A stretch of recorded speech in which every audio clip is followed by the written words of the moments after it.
चलिए, तो आज के वीडियो में हम बताने वाले हैं क्लास 8वां का राष्ट्रीय आय सह मेधा छात्रवृत्ति परीक्षा 2025 का। ठीक है, यहाँ पर हम हल करने वाले हैं बायोलॉजी यानी कि जीव विज्ञान का। ठीक है, ऑब्जेक्टिव क्वेश्चन, ठीक है, 2025 का। ठीक है, इससे पहले के वीडियो नहीं देखे तो जाकर प्ले लिस्ट में देख सकते हैं, जो कि हम 86 से लेकर 122 तक ऑब्जेक्टिव को हल कर चुके हैं। और आज हम हल करेंगे इस वीडियो में 123 से। ठीक है, तो हमारा 123 नंबर सवाल क्या कह रहा है, निम्नलिखित में से कौन सा स्वपोषी होती है। ठीक है, तो यहाँ पर ऑप्शन 123 का जो कह रहा है ना, वो दिया है आपका। ए में कह रहा है प्रोटोजोआ, 2 में कह रहा है शैवाल, 3 में कह रहा है कवक, 4 में कह रहा है विषाणु। ठीक है, तो 123 का जो ऑप्शन होगा ना, वो होगा आपका दूसरा है, क्या होता है, शैवाल। ठीक है, चलिए अगला सवाल देखते हैं। अगला सवाल 124 क्या कह रहा है, लाइकेन सजीव है जिसमें पाए जाते हैं क्या,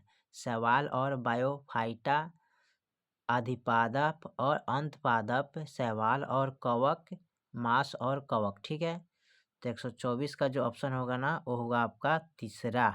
ठीक है, क्या होगा, शैवाल और कवक। ठीक है, चलिए अगला सवाल देखते हैं। अगला सवाल क्या कर रहा है, 125, निम्नलिखित में से कौन सा सबसे तेज चलता है, स्पंज की सी एनिमल की अमीबा की पैरामीशियम। ठीक है, तो 125 का जो ऑप्शन होगा ना, वो होगा आपका चौथा, यानी कि पैरामीशियम।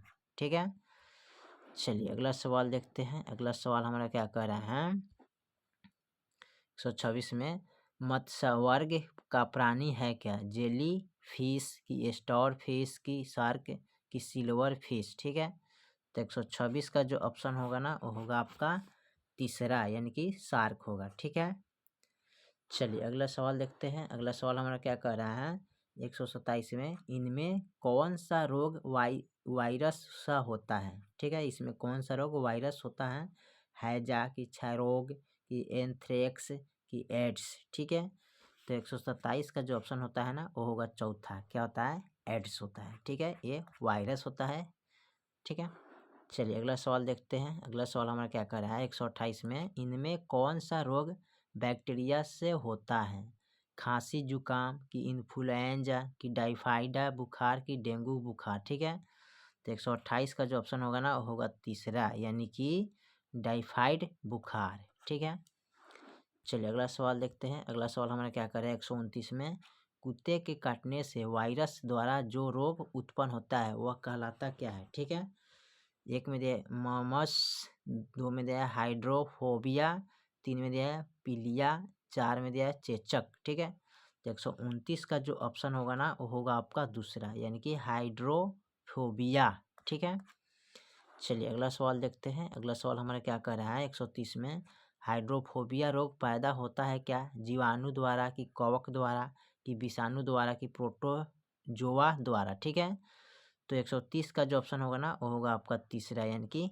विषाणु द्वारा। ठीक है, चलिए अगला सवाल देखते हैं। अगला सवाल हमारा क्या करें, 130 में चेचक के टीके का विकास किया किया क्या है, सेसर मिलिस्टीन ने, कि लुई पास्चर ने, कि एडवर्ड्स जेनर ने, कि सलमन वैक्सोमैन ने। ठीक है, तो 131 का जो ऑप्शन होगा ना, वो होगा आपका तीसरा, यानी कि एडवर्ड जेनर ने। ठीक है, चलिए अगला सवाल देखते हैं। अगला सवाल हमें क्या कर रहे हैं, एंटीबायोटो अधिकांश प्राप्त होते क्या है, कवकों से, कि विषाणुओं से, कि जीवाणुओं से, कि आवृत्तिबीजियों से। ठीक है, तो 132 का जो ऑप्शन होगा, वो होगा तीसरा, यानी कि जीवाणुओं से। ठीक है, चलिए अगला सवाल देखते हैं। अगला सवाल हमारा क्या कह रहा है, 133, निम्नलिखित में से कौन सी जीवाणु जनित रोग नहीं है, खसरा की, चेचक, रेबीज की, डेंगू बुखार। ठीक है, तो 133 का जो ऑप्शन होगा ना, वो होगा आपका चौथा, यानी कि डेंगू बुखार। ठीक है, चलिए अगला सवाल देखते हैं। अगला सवाल हमारा क्या कह रहा है, 134 में पेनिसिलिन एंटीबायोटिक प्राप्त करते हैं क्या, फफूंदी से, कि शैवाल से, कि बैक्टीरिया से, कि वायरस से। ठीक है, तो 134 का जो ऑप्शन होगा ना, वो होगा एक, यानी कि फफूंदी से। ठीक है, चलिए अगला सवाल देखते हैं। अगला सवाल क्या करें, 135 में जीवाणु जनित रोग है क्या, इन्फ्लुएंज है, कि ट्रेकोमा है, कि क्षय रोग है, कि चेचक है। ठीक है, तो 135 का जो ऑप्शन होगा ना, वो होगा आपका तीसरा, यानी कि क्षय रोग है। ठीक है, चलिए अगला सवाल देखते हैं। अगला सवाल हमारा क्या कर रहे हैं 136 में, मलेरिया तथा कालाजार होते क्या है? प्रोटोजोआ से कि बैक्टीरिया से कि वायरस से कि कवक से? ठीक है, तो 136 का जो ऑप्शन होगा ना वो होगा एक, यानी कि प्रोटोजोआ से। ठीक है, चलिए अगला सवाल देखते हैं। अगला सवाल हमारा क्या करें 137 में, पृथ्वी के कितने प्रतिशत भाग पर जल है? 75% की, 80% की, 90% की, 78%? ठीक है, तो 137 का जो ऑप्शन होगा ना वो होगा एक, यानी कि 75%। ठीक है, चलिए अगला सवाल देखते हैं। अगला सवाल हमारा क्या कर रहा है 138 में, जीवमंडल के जैविक घटक को बनाते क्या है? निर्जीव की, सजीव की, दोनों की, इनमें से कोई नहीं? ठीक है, तो 138 का जो ऑप्शन होगा ना वो होगा आपका दूसरा, यानी कि सजीव। ठीक है, चलिए अगला सवाल देखते हैं। अगला सवाल हमारा क्या कर रहा है 139 में, जीवमंडल का मुख्य घटक है क्या? ऑक्सीजन, नाइट्रोजन की, कार्बन डाइऑक्साइड की, निष्क्रिय गैस? ठीक है, तो 139 का जो ऑप्शन होगा ना वो होगा आपका तीसरा, यानी कि कार्बन डाइऑक्साइड। ठीक है, चलिए अगला सवाल देखते हैं। अगला सवाल हमारा क्या कर रहा है 140 में, शुक्र तथा मंगल ग्रहों को वायुमंडल में कितने प्रतिशत तक कार्बन डाइऑक्साइड है? 75 से 78% की, 80 से 82% की, 86 से 88% की, 95 से 97%? ठीक है, तो 140 का ऑप्शन होगा चौथा, यानी कि 95 से 97% तक। ठीक है, चलिए अगला सवाल देखते हैं। अगला सवाल हमारा क्या कर रहा है 141 में, मृदा एक क्या है? यौगिक है कि मिश्रण है कि तत्व है कि लवण है? ठीक है, तो 141 का जो ऑप्शन होगा ना वो होगा आपका दूसरा, क्या है? मिश्रण है। ठीक है, चलिए अगला सवाल देखते हैं। अगला सवाल हमारा क्या कर रहा है, वायुमंडल में कार्बन डाइऑक्साइड की वृद्धि से ऊष्मा की होगी क्या? कमी की, वृद्धि की, कोई अंतर नहीं पड़ेगा कि कभी वृद्धि कभी कमी होगी? ठीक है, तो 142 का जो ऑप्शन होगा ना वो होगा आपका दूसरा, यानी कि वृद्धि। चलिए अगला सवाल देखते हैं। अगला सवाल हमारा क्या कर रहा है, निम्नलिखित में कौन ग्रीन हाउस गैस है? ऑक्सीजन की, कार्बन डाइऑक्साइड की, नाइट्रोजन की, फ्लोरीन? ठीक है, फ्लोरीन। तो 143 का जो ऑप्शन होगा ना यहाँ पर वो होगा आपका दूसरा, यानी कि कार्बन डाइऑक्साइड। ठीक है, चलिए अगला सवाल हम देखते हैं। अगला सवाल क्या कर रहा है 144 में, ओजोन का सूत्र क्या है? O है कि O2 है कि O3 है कि O4? ठीक है, तो 144 का ऑप्शन होगा तीसरा, यानी कि O3 है। ठीक है, चलिए अगला सवाल देखते हैं। अगला सवाल हमारा क्या कर रहा है 145 में, क्या है हुमास से पाया जाता है क्या? मृदा में कि जल में कि वायु में कि किसी तरल में? ठीक है, तो 145 का जो ऑप्शन होगा ना वो होगा एक, यानी कि मृदा में। ठीक है, चलिए अगला सवाल देखते हैं। अगला सवाल हमारा क्या कर रहा है 146 में, कर वायुमंडल में नाइट्रोजन की प्रतिशत भाग है कितना? 70 की, 75 की, 78 की, 80? ठीक है, तो 146 का जो ऑप्शन होगा ना वो होगा आपका तीसरा।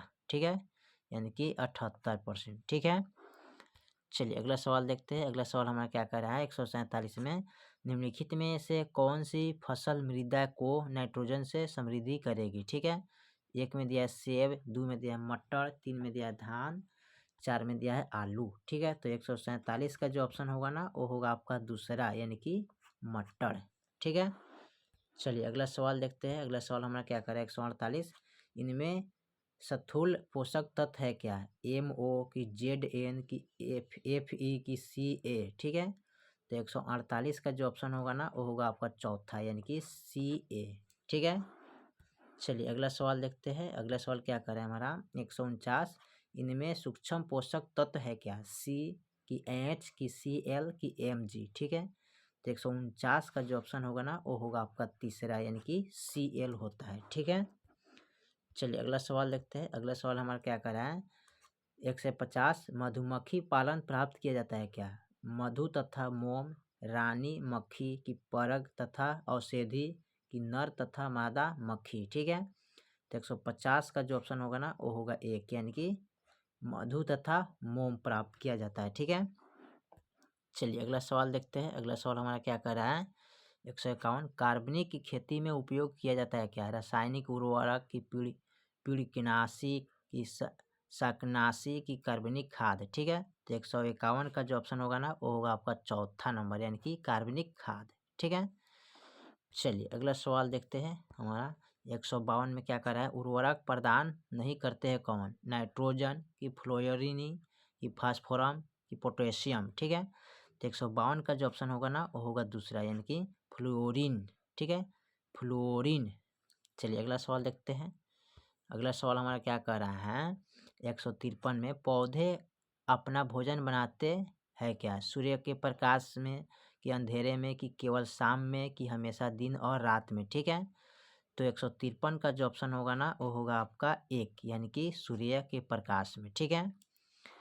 चलिए अगला सवाल देखते हैं। अगला सवाल हमारा क्या कर रहा है, 154, निम्नलिखित में खरीफ फसल है कौन, उड़द, मटर, अलसी, चना, ठीक है। तो 154 का ऑप्शन होगा वो होगा एक, यानी कि उड़द, ठीक है। उड़द का जो दाल होता है ना वो आपका क्या है, खरीफ फसल में आता है, ठीक है। चलिए लास्ट जो ऑब्जेक्टिव है उसको देखते हैं। 155 में क्या कर रहा है, निम्नलिखित में रबी फसल है कौन, धान, सोयाबीन, मूंग, गेहूं, ठीक है। तो 155 का जो ऑप्शन होगा ना वो होगा क्या है, गेहूं, ठीक है। क्या है, रबी फसल है, ठीक है। चलिए तो हमने यहाँ पर क्वेश्चन नंबर 122 यानी कि 122 से यानी कि 123 से लेके हमने हल किए कितना, 155 तक, ठीक है। तो फिर मिलते हैं अगले वीडियो में, तब तक के लिए जय हिंद जय भारत।